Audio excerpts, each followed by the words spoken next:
The restaurant did not announce itself with noise. It announced itself with confidence. Hidden behind tall glass doors on a quiet Manhattan street, it was a place meant for people who did not like attention because attention already followed them everywhere. The kind of place where reservations were made weeks in advance and first names alone were enough to secure the best table. Inside, the lighting was warm and deliberate. Every detail had been chosen with care. The imported marble floors, the hand-carved wooden panels, the faint scent of expensive spices drifting from the open kitchen. Soft classical music played in the background, not to entertain, but to remind guests that they were somewhere refined. This was not a place for mistakes. And certainly not a place for people without power. At the center of the restaurant sat Khalid al-Rashid. He was not just wealthy. He was legendary. A billionaire whose name appeared in business magazines, financial conferences, and whispered conversations among executives who dreamed of becoming what he already was. His companies operated across continents. Governments listened when he spoke. People stood when he entered a room.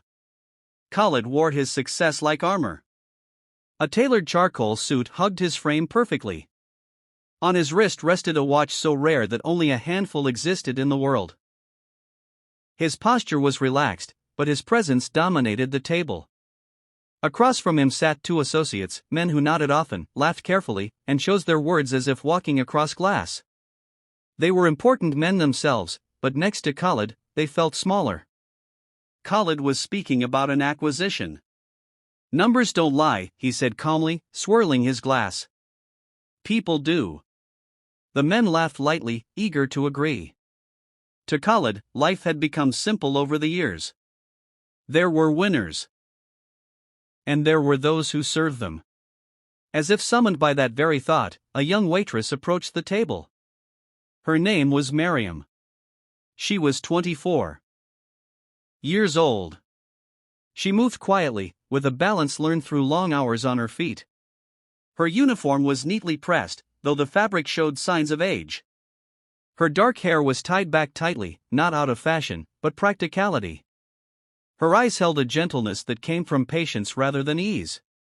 "Good evening, sir," she said politely. "May I take your order?" Her voice was soft, respectful, careful not to intrude. Khalid did not look at her immediately. He took a moment longer to finish his sentence, as if she were part of the furniture, present, useful, but unimportant. Then he glanced up briefly. Something about her made him assume too much. Her accent when she spoke English. The simplicity of her clothes. The way she stood slightly back, giving space. In Khalid's mind, she fit neatly into a category he had already decided upon. Without hesitation, he leaned slightly toward his associates and switched languages smoothly, comfortably. Into Arabic. A language he believed gave him privacy. "Look at her," he said quietly in Arabic. "She looks nervous. Probably her first real job." One of the men smirked. Khalid continued, his voice calm but laced with contempt. "People like this work hard all their lives and still achieve nothing. No vision. No intelligence. Just survival." They chuckled under their breath. Miriam stood there, holding her notepad. She heard every word. Her fingers tightened slightly, but her face did not change. Years of experience had taught her how to keep emotions locked away. She had learned early that reacting only made things worse. Khalid felt encouraged by the laughter. He went on. "Imagine spending your entire life serving food to people who won't even remember your name. That's what happens when ambition is missing." His associate nodded. "Some people are born for the background," Khalid added. "They mistake effort for intelligence." The words were sharp, careless, cruel, and spoken with complete confidence that they would never be understood. Miriam took a slow breath. In her mind, memories stirred, books stacked on a small wooden desk, late nights studying under dim lights, her father correcting her grammar with gentle patience. Words had always mattered to her. Language had always been her refuge. She had not planned to speak. She had learned long ago that silence was often safer. But something about the way Khalid spoke, not just what he said, but how easily he dismissed her existence, cut deeper than usual. Slowly, deliberately, Miriam lifted her head. She looked directly at Khalid for the first time. Her eyes were calm, clear, unafraid. And then she spoke. Not in English, but in fluent, precise Arabic. "Sir," she said evenly, "sometimes the people serving the table are the ones who understand life the most. Because they've seen what loss, responsibility, and humility really mean." The effect was immediate. Khalid froze. His glass hovered mid-air, forgotten. The smile vanished from his associates' faces. One of them coughed awkwardly. Nearby tables fell silent as the tension rippled outward like a shockwave. For a moment, no one spoke. Khalid stared at Miriam as if she had shattered something invisible between them. "You speak Arabic?" he asked, his voice lower now, uncertain. "Yes, sir," Miriam replied calmly. "I do." The silence grew heavier. Khalid felt a strange sensation in his chest, something he had not felt in years. Exposure. The language he had used as a shield had failed him. For the first time that evening, Miriam was no longer invisible. And Khalid, for the first time in a long while, felt the ground beneath his certainty begin to shift. The life he never imagined. The silence around the table stretched longer than anyone expected. Khalid al-Rashid had faced hostile boardrooms, ruthless negotiations, and governments that tried to corner him. He had never been afraid of confrontation. But this silence was different. It wasn't aggressive. It wasn't loud. It was exposing. Miriam stood quietly, her posture unchanged, her hands still holding the notepad. She had not raised her voice. She had not embarrassed him deliberately. She had simply answered, truthfully, calmly, and in a language he believed belonged only to him. Khalid cleared his throat. The sound felt unusually loud. "How long?" he began, then stopped. He adjusted his tone, trying again. "How long have you spoken Arabic?" Miriam hesitated for a brief moment. Not because she was afraid, but because she had learned that once people discovered her education, they always asked the same questions. "All my life," she said. Khalid frowned. "That's not possible," one of his associates muttered under his breath, forgetting himself. Miriam looked at the man, then back at Khalid. "I was raised in a home where language mattered," she said softly.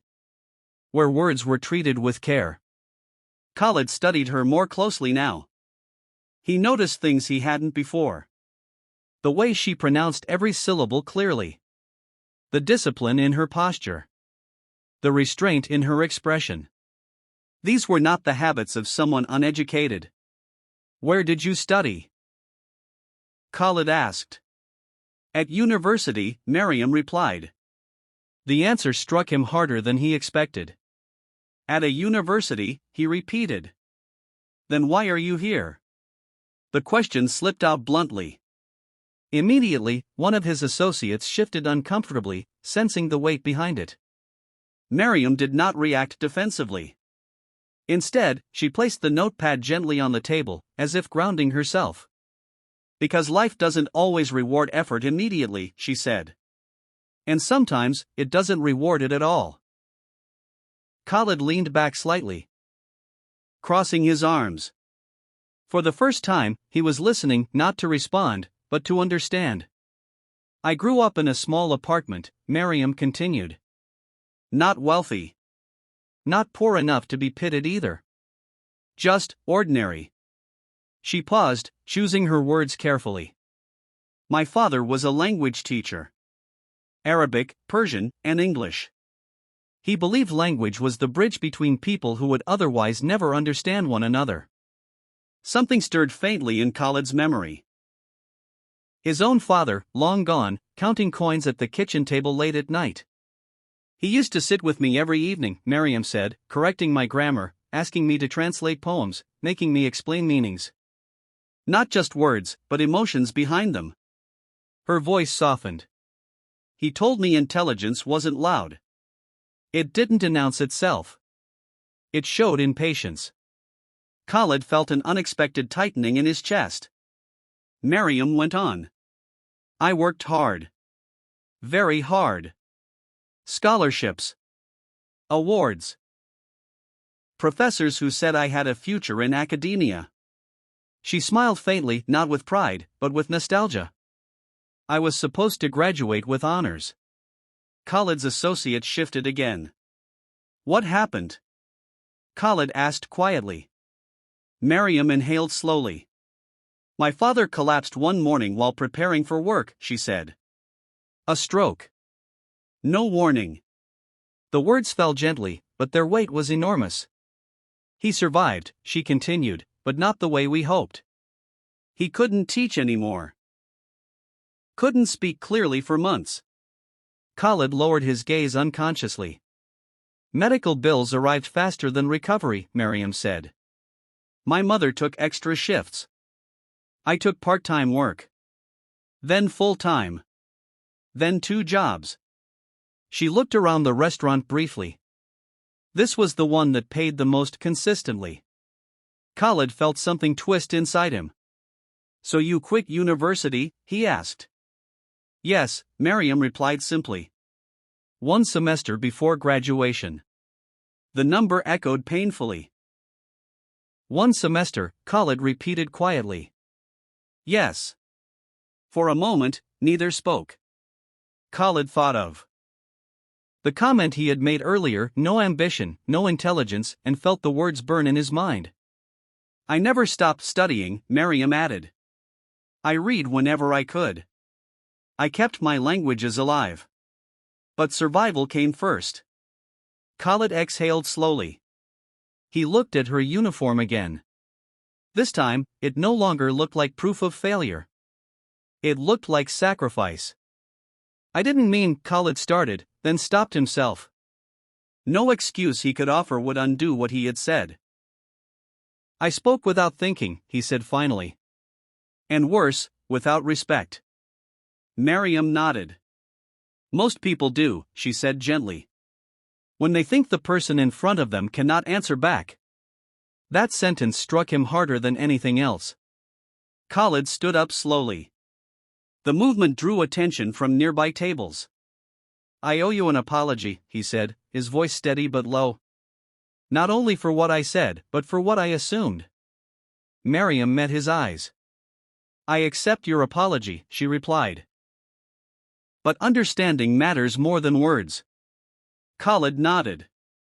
That night, he left the restaurant without finishing his meal. At home, surrounded by luxury, Khalid found no comfort. He replayed the scene again and again. Her calm voice. Her restraint. Her dignity. For the first time in decades, Khalid questioned a belief he had carried for most of his life. That success was always deserved. And failure was always chosen. As dawn approached, he realized something unsettling. Miriam had not humiliated him. She had revealed him.